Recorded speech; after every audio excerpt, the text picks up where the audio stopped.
مسلمان میں عقیدہ توحید پختہ کرتی ہے، اور دعا اس دولت کا نام ہے جو صرف مومن کے پاس ہے، کافر کے پاس نہیں۔ نبی پاک علیہ السلام نے فرمایا الدعاء صلاح المومن، دعا مومن کا ہتھیار ہے، کافر کے پاس یہ ہتھیار نہیں ہے۔ مومن جب اپنے مالک کے حضور دعا مانگتا ہے نا، دنیا میں آپ کسی سے زیادہ مانگیں تو وہ ناراض ہو جاتا ہے، وہ کہتا ہے بھائی تو نے تو کام بنا لیا ہے، کل بھی دیا تھا، پرسوں بھی دیا تھا، روز روز تجھے کون دے؟ میرے نبی پاک علیہ السلام نے فرمایا جو اپنے رب سے زیادہ مانگتا ہے رب اس سے زیادہ راضی ہوتا ہے، زیادہ راضی ہوتا ہے۔ اب دعا مخصوص اوقات نہیں دعا کے، فرمایا اذا دعان، جب بھی دعا مانگو گے تمہارا رب تمہاری دعا کو، جب بھی دعا تو دعا کرتے رہنا چاہیے، ہر وقت دعا میں بندہ شامل رہے، اللہ کے ذکر میں شامل۔ یہ جو قرآن مجید نے کہا نا یا ایھا الذین آمنوا اذکروا اللہ ذکرا کثیرا، اے ایمان والو اپنے رب کا ذکر کثرت سے کرو، وسبحوہ بکرۃ واصیلا، اور صبح و شام اسی کی پاکی بیان کرو۔ تو اس سے مراد یہ نہیں ہے کہ تسبیح لے کے سارا دن مسجد میں بیٹھے رہو اور کام کوئی نہ کرو، بلکہ اس کا مطلب یہ ہے کہ روٹی شروع کرو تو اللہ کے نام سے، اختتام کرو تو اللہ کے نام، سو جاؤ تو رب کا نام لے کے، سویرے اٹھو تو اللہ کا نام لے کے، جب تمہیں کوئی چیز اچھی لگے تو ماشاءاللہ کہو، جب کوئی مصیبت آئے تو کہو انا للہ و انا الیہ راجعون۔ تو سارا دن اللہ کا ذکر جاری رہے گا۔ نبی پاک صلی اللہ علیہ وسلم نے مسلمان کو ایک دوسرے سے ملنے کا طریقہ بتایا۔ مصیبت آئے تو کیا کہنا ہے؟ صرف فوت کی پہ نہیں کہنا، اس کی وضاحت کر دو۔ کوئی بھی الذین اذا اصابتہم مصیبہ، جب بھی کوئی مصیبت آئے، اللہ کے بندے کہتے ہیں ہم اللہ کی طرف سے آئے ہیں اور اللہ کی طرف ہی ہم نے لوٹ جانا۔ تو میرے عزیز ہر وقت اللہ کا ذکر جاری رہے گا، ہر وقت زبان پہ رب کریم کا۔ دیکھیں نا نبی پاک علیہ السلام نے ہمیں ملاقات کا طریقہ بتایا۔ ایک صحابی آئے تو انہوں نے آ کے کہا السلام علیکم، نبی پاک علیہ السلام نے فرمایا رب تعالیٰ نے اسے 10 نیکیاں عطا فرمائی ہیں۔ دوسرے آئے تو انہوں نے کہا السلام علیکم ورحمۃ اللہ، تو محبوب فرمانے لگے، امام بہقی نے اس کو لکھا ہے، محبوب فرمانے لگے رب کریم نے اسے 20 نیکیاں عطا فرمائی۔ ایک اور آئے، عرض کیا السلام علیکم ورحمۃ اللہ وبرکاتہ، محبوب فرمانے لگے اللہ نے اسے 30 نیکیاں عطا فرمائی۔ اچھا اس کا مطلب کیا ہے؟ السلام علیکم، تم پر سلامتی ہو، سادہ ترجمہ یہ ہے کہ تم سلامت رہو، تم سلامت رہو، ورحمۃ اللہ وبرکاتہ، تم پر اللہ کی رحمت بھی ہو اور اس کی برکتیں بھی ہو۔ وہ کیا کہتا ہے؟ وہ کہتا ہے وعلیکم السلام، تم پر بھی سلامتی ہو، ورحمۃ اللہ وبرکاتہ، اللہ کی رحمت ہو اور اس کی۔ یہ جو مسنون دعائیں ہیں نا جو حضور نے ہمیں دعائیں سکھائیں ہر موقع پہ، ان کا کمال دیکھیے۔ اب ایک مسلمان نے آتے کہا السلام علیکم، اس کا مطلب کیا ہے؟ تم پر۔ اب وہ جھگڑا کرے گا اسے مارے گا، اس کا مال چھینے گا؟ اس نے تو آتے ہی کہا ہے تم پر سلامتی ہو۔ تو جو سلامتی کی دعا دینے والے ہیں وہ جیب تھوڑی کاٹیں گے، وہ غبن تھوڑی کریں گے، ڈاکہ تھوڑا ڈالیں گے۔ اسلام نے لفظ ہی وہ سکھایا ہے کہ فرمایا جب تم نے ملنا ہے تو تم نے دعائیں کرنی ہیں ایک دوسرے کے لیے۔ اب ہمارے ہاں نئے نئے لفظ آ گئے، ٹیلی فون اٹھایا تو کہا ہیلو، اس کا کیا ترجمہ ہے؟ کون ہے؟ اس کا کیا ترجمہ ہے؟ جی جناب، اس کا کیا مطلب؟ ہم نے دیکھا بڑے بڑے سمجھدار لوگ السلام علیکم کی بجائے کہتے ہیں کیا حال ہے؟ بھئی کیا عجیب بات ہے، بھئی کیا حال ہے کا کیا مطلب ہوا؟ وہ بعد میں کرنے کی بات ہے۔ اور کچھ تھوڑا سا جو ادیب ہیں، جو بیچارے حروف کے پیچ و تاب میں رہتے ہیں، وہ کہتے ہیں آداب عرض ہے۔ وہ کیا ہوتا ہے جی؟ اسلام نے دعا سکھائی ہے السلام علیکم، یہ کتنی خوبصورت دعا ہے۔ جب آپ گھر کے اندر داخل ہوئے تو آپ نے دعا دی السلام علیکم، یہ دعا دی آپ۔ ایک صحابی حاضر خدمت ہوئے، عرض کی یا رسول اللہ صلی اللہ علیہ وسلم میرے گھر میں غربت رہتی ہے، کیا کروں؟ نبی پاک علیہ السلام نے فرمایا جب بھی گھر جایا کرنا گھر والوں سے سلام لیا کر، گھر والوں سے کیا کہا کر؟ السلام علیکم، جب بھی گھر جائے۔ یعنی گھر آیا، اب گھر والوں نے بتایا کہ ماچس کی ڈبیا تو لے آؤ۔ اب یہ دکان کونے پہ تھی گھر والے پہ، وہاں سے ماچس کی ڈبیا لے کے واپس گیا تو کہنے لگا السلام علیکم۔ پھر گھر والوں نے کہا ہو بتانا یاد ہی نہیں رہا، چینی بھی ختم ہو گئی ہے۔ تو یہ پھر گیا چینی لینے، لوٹ کے آیا تو کیا کہا؟ جب اللہ چاہتا ہے تو کہے، جب اللہ کے رسول چاہتے ہیں تو کہے۔ اس کا ترجمہ یہ ہے کہ تو کہہ، تو سلام لے۔ اللہ رسول چاہ رہے ہیں کہ تو سلام لے تاکہ تیرے گھر میں سلامتیاں ڈال دی جائیں۔ تو فرمایا سلام لینی ہے تو نے، اور ساتھ تو نے اس طرح کرنا ہے کہ 3 دفعہ سورۃ اخلاص کو پڑھنا ہے۔ امام قرطبی نے اس کو لکھا ہے۔ اس نے کہا حضور غربت بڑی ہے، غربت بڑی ہے تو کہ وظیفہ بتائیں۔ فرمایا جب بھی گھر جاؤ سلام لو اور 3 دفعہ سورۃ اخلاص پڑھو۔ وہ صحابی کہتے ہیں میں پکا ہو گیا۔ اب وہ کچھ دنوں کے بعد، کچھ عرصے کے بعد، کچھ مہینوں کے بعد واپس آئے تو صحابہ کرام علیہم رضوان فرماتے ہماری خواہش تھی کہ یہ کچھ بیان کرے، اب بتائے جو وظیفہ لے کے گیا تھا اس کا رزلٹ کیا نکلا۔ کہتے اس نے بڑی حیرت انگیز بات کی، حیرت انگیز عجیب انداز میں۔ کچھ لوگوں کا دل ہوتا ہے نا کہ مجھے ملے میرے پڑوسی کو نہ ملے، اور کچھ کا دل ہوتا ہے یار مجھے بھی ملا ہے اور الحمدللہ میرے پڑوسی کو ملا ہے۔ تو صحابی جب حاضر ہوئے تو صحابہ کہتے ہیں ہمیں تجسس تھا کہ یہ کچھ بتائیں، تو حضور نے فرمایا کیا حال ہے تیرا؟ کہا یا رسول اللہ کمال ہی ہو گئی ہے حضور، میں جب بھی گھر جاتا ہوں سلام لیتا ہوں اور 3 دفعہ سورۃ اخلاص پڑھتا ہوں، میں تو امیر ہو ہی گیا ہوں، میرے تو ہمسائے بھی امیر ہو گئے۔ کتنا پیارا ہے یہ جملہ، کتنا حسن ہے۔ اتنا اچھا لفظ کسی اور کے پاس ہے ہی نہیں جو الفاظ ہمیں ہمارے رسول نے عطا فرمایا۔ اس کو اپنائیے، اس کو اپنائیے۔ یہ الگ بات ہے کہ لوگ مطلب کے لیے سلوٹ کر لیتے ہیں بڑا سارا، لیکن مطلب کے لیے نہیں۔ جس کو جانے اس سے بھی سلام لیں، جس مسلمان کو نہیں جانتے اس سے بھی۔ تو نبی پاک نے ہمیں مسنون دعائیں سکھائیں۔ رات کو جب سونے لگیں اللہ کے رسول صلی اللہ علیہ وسلم نے ہمیں دعا سکھائی۔ حضور نے فرمایا جب سونے لگو تو مسلم شریف میں فرمایا تم نے یہ دعا پڑھنی، اللہم باسمک اموت و احیا۔ تم نے کہنا اے اللہ میں تیرے نام پر مرتا ہوں اور تیرے نام پر جیتا ہوں۔ نبی پاک صلی اللہ علیہ وسلم نے ایک حدیث میں فرمایا کہ یہ جو نیند ہے نا یہ موت کی چھوٹی بہن ہے، یہ موت کا ایک حصہ ہے۔ جس طرح انسان سو جائے تو کوئی خبر نہیں ہوتی کیا ہو رہا ہے، بالکل وہ اٹھا ہے تو اس نے کہا ہو یہ کیا ہوا، سو جاتا ہے نا آدمی اسے خبر نہیں ہوتی، اوہو میں نے تو 11 بجے اٹھنا تھا یہ تو 3 بج گئے، اب اسے خبر نہ رہی۔ سوتے ہوئے لوگ چوری کر لیتے ہیں، بلکہ اس طرح بھی ہوتا ہے کہ آدمی نے گکھڑ اترنا تھا، وہ پنڈی سے آ رہا تھا لیکن وہ سویا ہوا تھا، آنکھ تب کھلی جب کاموں کی آ گیا تھا، اب اس کا اس پر زور۔ تو فرمایا کیا پتا اب تو کھل گئی کاموں کی، جا کے لاہور جا کے کسی جگہ پہنچ کے، تو یہ بھی ممکن ہے کہ کھلے ہی نہ، نیند ہی موت کا سبب بن جائے۔ تو کہہ کے سو کہ یا اللہ تیرے نام پہ سو رہا ہوں، اللہ کس نام پہ سو رہا ہوں؟ یار اگر ہم ان دعاؤں کا حسن سمجھے، مت اللہم باسمک اموت و احیا، یا اللہ میں تیرے نام پہ سوتا ہوں اور تیرے نام پر اٹھتا ہوں، گویا کہہ رہا یا اللہ میری نیند بھی تیرے فضل سے ہی ہے، اور اگر آنکھ کھل جائے تو وہ بھی تیرے فضل سے ہی ہے۔ کتنا اعلیٰ نبی پاک علیہ السلام نے انداز سکھایا۔ اور پھر بخاری شریف میں حدیث موجود ہے، فرمایا جب اٹھو تو کہو الحمدللہ الذی احیانا احیانا بعد ما اماتنا والیہ النشور۔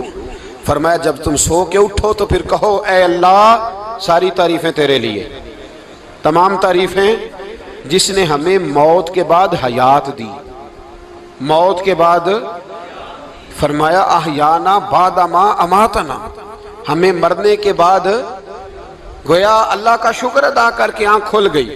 دیکھیں کس طرح اسلام مسلمان کو اللہ کے ساتھ جوڑتا ہے۔ فرمایا شکر کر، آنکھ کھل گئی، کہ یا اللہ تیرا شکر ہے تو نے موت کے بعد ہمیں دوبارہ حیات عطا فرمائی، یہ شکر ادا کرو۔ گویا تم یہ نہ کہنا کہ میں اٹھ گیا ہوں تو میرا کمال ہے، یہ نہ سمجھنا میں اٹھ گیا ہوں تو میں بڑا پابند ہوں، جب میں ارادہ کر لوں کہ میں نے 11 بجے اٹھنا ہے تو پھر میں اٹھ جاتا ہوں۔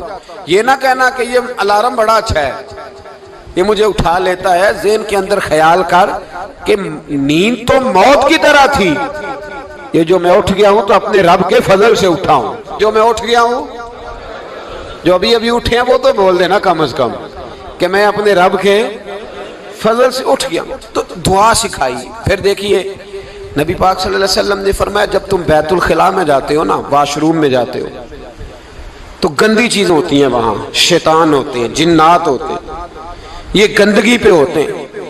جب تم واش روم جاؤ، بیت الخلا جائے، تب بھی دعا مانگو۔ کیا دعا مانگو؟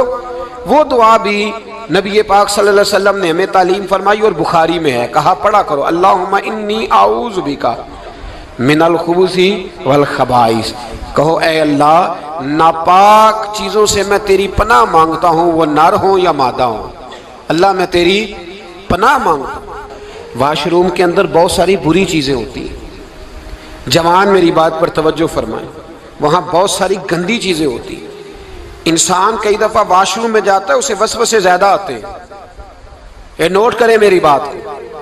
اصل میں نا ہم بات ڈھونڈ رہے ہیں علاج اپنی بیماریوں کا، حالانکہ علاج تو سارا مدینے والے رسول کے پاس موجود ہے، محبوب کے پاس ساری دوائیاں ہیں۔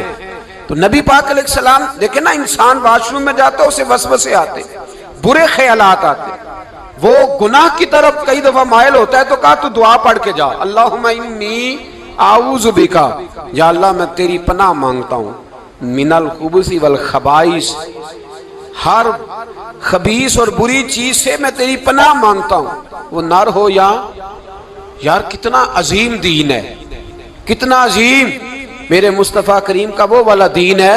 اصل میں اللہ کرے بی اے پاس بچے کو بیت الخلا کی دعا بھی یاد ہو جائے، ایسے یاد ہو جائے، اور اس کے ماں باپ سمجھ لیں کہ جوان ہو گیا ہے، تو اب ہو سکتا ہے اس کی طرف شیطان حملہ زیادہ کرے، اسے خراب کرنے کی کوشش کرے، تو لہٰذا اسے دعا سکھائی جائے تاکہ اس کو پہلے سے پتا ہو کہ میں نے اس بے ایمان سے بچنا کس طرح سے۔ اب آپ دیکھیے نبی پاک علیہ السلام نے ہمیں دعا سکھائی، مصنف ابن ابی شیبہ میں۔ کون سی دعا؟ واش روم سے نکلنے کی۔ اللہ اکبر، بڑی زبردست دعا ہے، بڑی زبردست۔ آپ یقین کریں اس ایک ایک دعا پر ایک ایک پورا بیان ہو سکتا ہے، ایک ایک۔ یہ اس لیے نہیں میں کہہ رہا کہ میں کوئی عالم فاضل آدمی ہوں، آپ کہیں گے کہ بتا رہے ہیں میں بڑا پڑھا لکھا ہوں، صرف یہ عرض کر رہا ہوں کہ اس کے فوائد پر، ثمرات پر جو اللہ تبارک و تعالی امت کو دیتا ہے، ان دعاؤں کی جو فضیلت حدیثوں میں آئی ہے، اور پھر جو اس کے فوائد ہے، اگر اس پر بات کروں تو ایک دعا تقاضا کرتی ہے کہ اس پر پورا ایک لیکچر ہونا چاہیے۔ دیکھیے آپ واش روم سے نکلے، دعا کیا ہے؟ دعا کے لفظ کیا؟ الحمدللہ الذی، ایک حدیث میں لفظ ہے غفرانک، غفرانک، اے اللہ میں تجھ سے بخشش چاہتا ہوں۔ اور جو مشہور اور معروف ہے مصنف ابن ابی شیبہ کی روایت، فرمایا الحمدللہ الذی اذھب عنی العذاب وعافانی، فرمایا اے اللہ تیرا شکر ہے۔ واش روم سے نکلا ہے تو کہہ رہا ہے یا اللہ تیرا شکر ہے، تو نے مجھ سے اذیت دور کی، وعافانی، اور تو نے مجھے عافیت عطا کر دی، اذیت دور کر دی اور عافیت۔ بولیے، واش روم سے نکلا ہے تو کیا کہتا ہے؟ یا اللہ تیرا شکر ہے، تو نے مجھ سے اذیت دور کر دی اور مجھے عافیت۔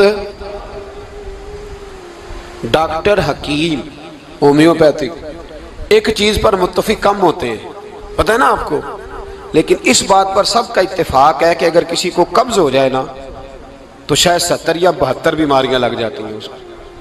اور جب آدمی کو قبض ہوتی ہے نا، پیٹ کے اندر فضلہ جم جاتا ہے، خارج نہیں ہوتا، اس کو اعصاب کی بیماری ہوتی ہے، اس کے ذہن پر اثر ہوتا ہے اس چیز کا۔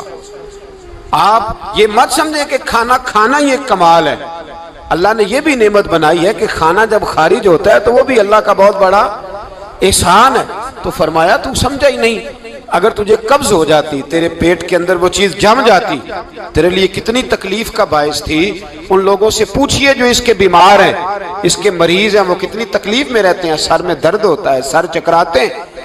ایک بہت بڑا روڈ ایکسیڈنٹ ہوا تو ڈرائیور سے لوگوں نے پوچھا کہ مسئلہ کیا ہے، تو کہنے لگا میں قبض کا مریض ہوں، تو میں کھانا کھا لیتا ہوں تو میرے ذہن پر وہ اس قدر زیادہ گیس کا غلبہ ہوتا ہے کہ میں سخت تکلیف میں ہوں۔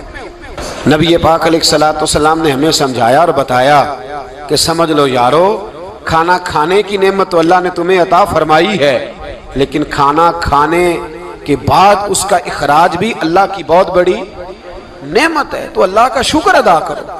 پھر جب آپ گھر سے نکلیں گے تو بھی اس کی دعا ارشاد فرمائی، بسم اللہ توکلت علی اللہ، اللہ کے نام سے گھر سے نکلتا ہوں اور میں نے بھروسہ بھی اللہ کے نام پہ کیا۔ جب گھر سے نکلیں تو کس کے نام پہ بھروسہ کریں؟ بولیے حضرت رابعہ بصریہ رحمت اللہ علیہا، آپ تشریف لے گئیں حج کرنے، جس دن واپس آئیں اپنا اونٹ کہہ گئیں جاتی دفعہ، کہنے لگی اللہ میں تیرے حوالے کر کے جا رہی ہوں اور بسم اللہ توکلت علی اللہ، بھروسہ بھی تیری ذات پہ۔ جس دن واپس آئی نا اسی دن کسی نے بتایا کہ اماں آج ہی تیرا اونٹ مر گیا ہے، تو اونٹ کے سرانے کھڑی ہو کے کہنے لگی مولا میں تو تیرے نام پہ تیرے پہ بھروسہ کر کے گئی تھی، تیرے حوالے، میں تو تیرے گھر گئی تھی۔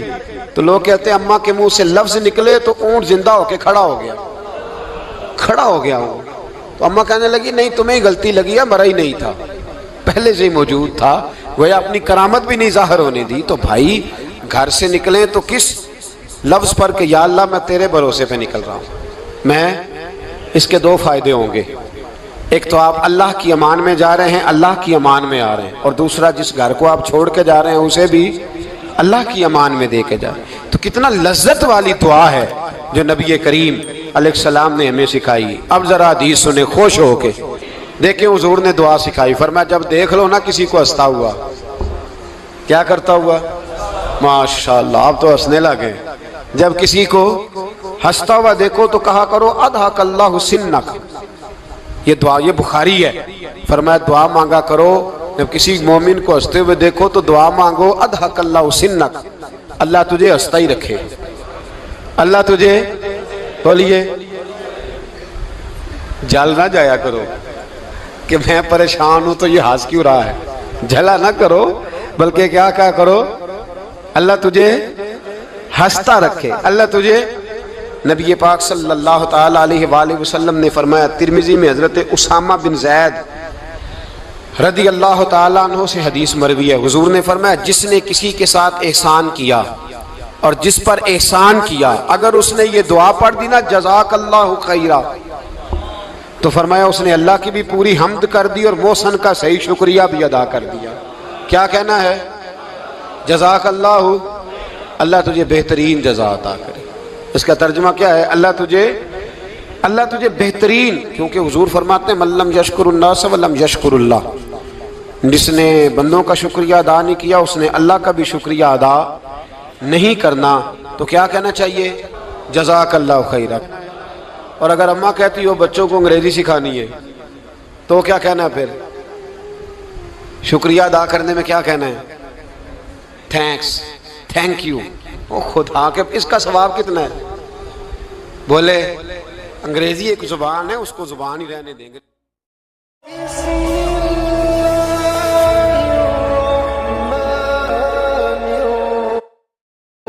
دعا مسلمان میں عقیدہ توحید پختہ کرتی